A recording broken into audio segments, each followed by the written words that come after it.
브라이언 리의 생명보험 따라잡기. 오늘도 아메리츠 파이낸셜의 우리 브라이언 리 대표님 모시고 이야기 나누겠습니다. 어서 오십시오. 안녕하십니까. 네. 진짜 오늘 생명보험 마지막 편인데 네. 진짜 궁금한 게 하나 있습니다. 생명보험에 대한 어떤 관심도는 작년하고 이렇게 비교해 보면 어땠나요, 올해?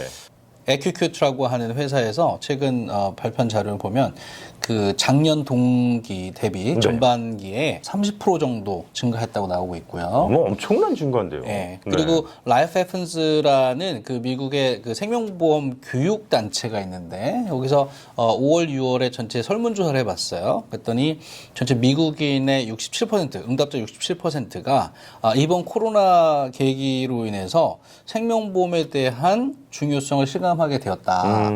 그리고 30% 이상은 디너 테이블 디스커션, 그러니까 저녁 식사하는 대화의 토픽이 라이프 인슈런스가 등장했다, 이런 반응을 보고 있어요. 가족들 사이에서도 좀 편하게 이게 그렇죠. 대화 내용 가운데 나오게 된다는 얘기군요. 구글 그 서치 트렌드 애널리틱스 분석 자료를 보니까요, 올 전반기가 라이프 인슈런스라고 하는 그 검색어, 많이 늘었나 보네요. 네, 그 자료가 역대 최고 트래픽을 기록했고 관심이 많아지시는 건 사실인 것 같습니다.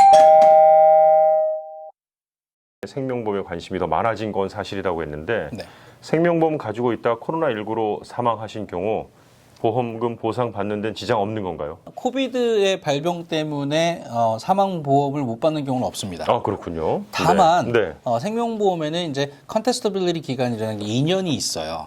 그때는 뭐냐면 당초 그 어플라이 하실 때 썼던 내용이 정말 사실인가? 좀 더 심층적으로 조사하는 기간이라고 보시면 되는데 그때 어플리케이션에 썼던 내용이 사실이라고 하시면 보상을 받으시는 데는 전혀 문제가 없습니다. 그렇군요. 파이낸셜리 좀 뭔가 좀 어려움을 갖고 계신 분들 가장 첫 번째로 하는 게 보험금 일단 내는 거 잠깐 스탑. 그렇죠. 이런 경우가 많아요. 네. 그러면 이거 프리미엄을 못 낼 경우에 이게 얼마나 가는 건지, 바로 안 내면 끊기는 건지, 뭐 그런 거 되게 궁금해 하시는 분들 주변에 계시더라고요. 유예 기간이 있다고 하기는 것 같기도 하고요. 우선 여러분들 요거 좀 잘 정리해 두시면 좋을 것 같아요. 꼭 코비드 아니더라도.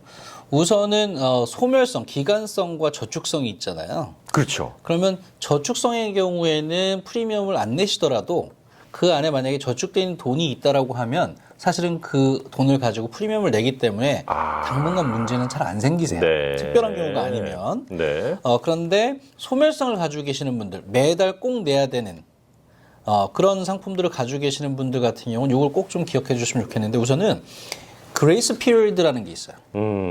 이거는 뭐냐면 생명보험의 유예기간, 그러니까 프리미엄을 내지 않아도 사망 시에는 보험사가 무조건 법적으로 생명보험을 지급해야 됩니다. 그 기간에는. 그 그레이스 피리어드가 그 제가 프리미엄을 내는 날짜로부터 30일이에요, 일반적으로. 한 달 정도. 보통. 물론 주마다 조금 다를 수 있습니다.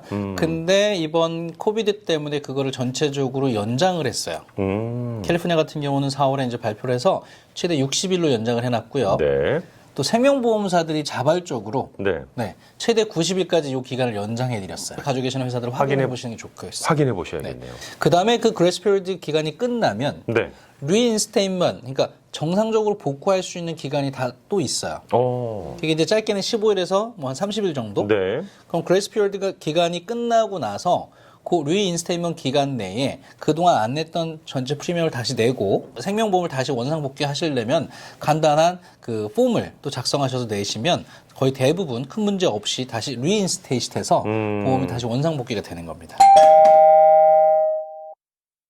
생명보험에 이제 이런 말이 나와요. 오너. 우리는 오너가 좋거든요. 내가 주인이다. 오너 드라이버. 내 차야. 뭐 이런 거 있잖아요. 근데 거기에 인슈어드라는 것도 있어요.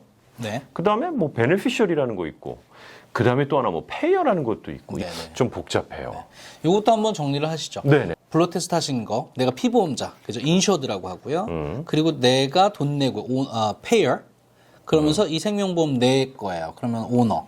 그 세 개는 한 사람이 될 수 있군요. 네, 보통 그렇게 하시죠. 특별한 경우가 아닌 개인들은. 네, 네. 그리고 이제 수혜자를 뭐 스파우즈나 아니면 가족 뭐 이렇게 하시는 거거든요. 그게 가장 일반적인 배우자나 아니면 뭐 네. 자녀들이나 뭐. 네네. 예, 예. 근데 이제 여기서 이 오너의 역할을 잘 아셔야 되는데요. 오너는 이 팔러시가 살아 있는 한 모든 거를 바꿀 수 있는 권한, 이 팔러시를 체인지하거나 또는 베네피셜을 바꾸거나 페이어를 바꾸거나 모든 권한을 갖고 있어요. 블러드 테스트 하셨다고 여러분들이 그거를 바꿀 수 있는지 오너인지 또는 인셔드인지 그거는 여러분들 확인하셔야 될 것 같고요. 그렇군요. 네, 네. 또 하나는 살아계시는 동안에 이 재산은 모두 오너의 재산으로 인정이 됩니다. 열심히 돈을 모으셔가지고 뭐 100만 불짜리 생명보험인데 50만 불이 저축이 돼 있다고 치면요. 네, 네. 이거는 자산으로 인정할 때 오너의 자산으로 인정하지 인셔드나 베네피셜이나 페이어의 자산으로 인정하지 않습니다. 그렇군요. 네, 네. 그리고 또 한 가지 이 오너는 natural person 사람이 될 수도 있지만 corporation 회사가 오너가 될 수도 있고요. 네. 또는 trust가 오너가 될 수도 있어요. 트러스트가 될 수도 있군요. 네. 수혜자의 경우에는요, 네, 네, 네. natural person이 될 수 있고요. 네. 비즈니스 코퍼레이션이 될 수도 있고. 그거를 저희가 지난 한 2편 때인가 말씀드렸죠. 그렇죠. 네. 그게 바로 또 이런 거군요. 베네피셜에서 또 제일 많이 질문하시는 게 뭐냐면 친구 베네피셜리로 할 수 있나요? 이 질문 많이 하시거든요. 네, 제3자, 네. 가족 이외에 네. 가능하시고요. 도메스틱 파트너, 비즈니스 파트너, 제3자, 비즈니스 릴레이션십 다 가능하십니다. 그 상황에 따라서 셋업하는 방법이 다르고요. 역할이 다릅니다. 페이어 또한 제3자가 될 수 있고요. 네. 우리가 흔히 말하는 기간성, 그러니까 소멸성 그 생명보험 갖고 계신 분들이 네. 야, 이거 이제 끝날 때가 이제 얼마 안 남은데, 그동안은 보험이 있어서 내가 좀 든든했는데, 네. 이거를 그럼 새로 들어야 되나? 아니면 이게 옮겨진다고 해야 되나요? 그 저축성이나 이런 뭐 컨버전한 걸로. 컨버전. 네네네. 컨버전한 그런 게 가능한 거예요? 어떻습니까? 요즘에 가능한 기능들이에요. 사실은. 네네네. 네. 근데 예전에 네. 예전에 들으셨던 상품들 중에 네. 같은 회사, A 회사에 들었는데 A 회사 내에서 저축성 또는 퍼먼한 생명보험으로 바꾸실 수 있는 기능들, 옵션이 들어가 있는 경우라면 가능하시고요. 최근의 기간성 상품들은 많은 경우에 특정한 나이나 특정한 기간이 지나기 이전에 퍼머넌트 라이프 인슈런스로 바꾸시는 기능이 있어요. 이때 바꾸는 건 이제 컨버전이라고 하는데 이때는 블러드 테스트를 새로 하지 않고 건강검진을 새로 하지 않는다는 거죠. 그게 이제 장점인 거예요. 시간이 지나면 사실 이 건강 상태에 그렇죠. 변화가 있을 수 있는데 그렇죠. 젊었을 때 들었던 그 건강, 좋았던 건강 상태 그대로 옮겨지니까 그런 건 되게 장점이겠네요. 그렇죠. 70세 전에 애니타임, 뭐 아니면 팔러시 시작일로부터 뭐 20년 전에 애니타임 네. 바꾸실 수 있다.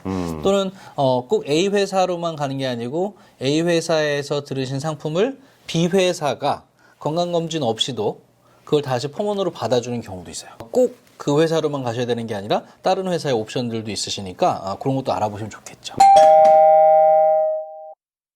보통은 생명보험 회사들이 이 사람의 건강 상태를 보고 가격도 매기고 뭐 막 그런 거잖아요. 그렇죠. 받아줄까 안 받아줄까 네. 뭐 그런 걸로 판단도 하고요. 그렇죠.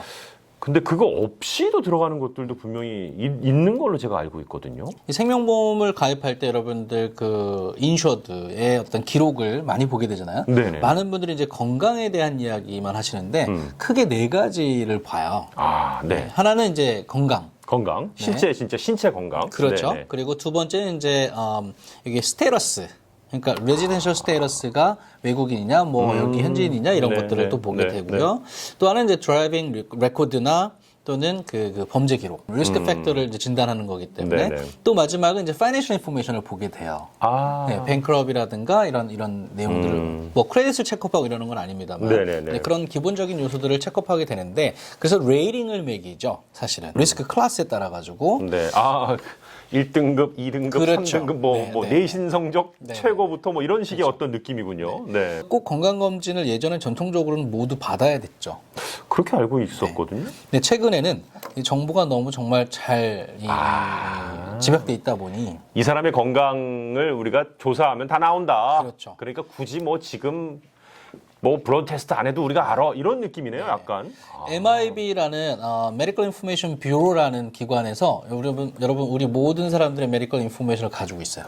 맨인 블랙이네요. MIB. 네. 그래서 여러분들 가시는 그 병원을 통해서 모든 정보가 집약되어 있고요. 네. 사실은 블러드 테스트나 유린 테스트만을 가지고 어떤 사람의 건강을 등급을 매기는 참 쉽진 않아요. 리밋되어 있어요. 그러네요. 네, 그래서 특별한 경우가 아니면 이런 건강검진을 오히려 점점 없애는 추세입니다. 이제 우울한 이야기인데 어떤 경우가 있었냐면 친가족이 형제가 이제 의사예요. 네. 근데 이제 미국에서는 여러분 잘 아시는 것처럼 닥터스 노트나 이런 것들이 있어야 가서 그 체크업도 하고 아니면은 그 추천을 받아서 다른 그 전문의를 만나보기도 그렇죠. 하고 네, 리퍼럴 베이스로. 네네. 이 동생분이 그 특별히 아프신 데는 없는데 이제 이런 검진을 다 받아보고 싶으셔서 오빠한테 의사 소견으로 최대한 이런 그 기록들을 거기에 이제 남겼어요. 네. 근데 그래서 이제 전문의들을 만나보고 다 검진을 하셨는데 몸에 전혀 문제가 없어. 너무 다행이죠. 네. 근데 이분이 생명보험을 가입하시는데 보니까 이 MIB에 이 인포메이션이 다 뜬 거예요. 그러니까 뭔가 건강 상태가 안 좋은가 보구나. 이런 거네요. 그렇죠. 네. 여러분들 요거는 사실은 좀 조심하셔야 돼요. 그래서 블러드 테스트 이런 것보다도 이제는 더 중요한 것은 평상시에 건강관리 잘 하시고요. 그 의사 선생님에게 남기는 그런 그 기록들이 오히려 잘 관리되는 것이 되게 중요하다고 말씀드렸습니다. 또 한 가지는 건강검진을 받지 않는 경우에 보험료가 더 비싼 거 아니냐. 비싸지 않나요? 그렇죠. 전통적으로는 그런 거였어요. 그래서 건강검진 없어도 돼 그러면은 일단 비싸다.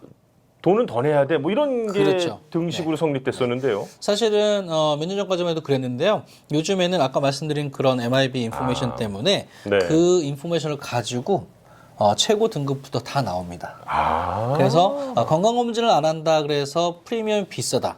비용이 비싸다라는 생각은 이거는 버리시는 게 좋을 것 같습니다. 네. 이 생명보험의 달에 이 영상을 보시면서 생명보험에 대해서 처음으로 많은 걸 또 여러분들도 느끼시지 않으셨을까 하는 생각입니다. 저희가 그 블로그 개설해서 지금 우리 방송 내용이라든가 매주 저희가 칼럼 꼭 생명보험뿐만 아니라 투자, 개인 은퇴연금 또는 기업연금 이런 관련된 미국 재정과 관련된 내용들을 계속 포스트해드리고 있습니다. 그래서 blog.allmerits.com으로 오시면 여러분들 더 좀 자세하고 좀 정확한 내용들을 보실 수 있을 것 같습니다. 브라이언 리의 생명보험 따라잡기였습니다. 지금까지 함께해 주신 여러분 고맙습니다.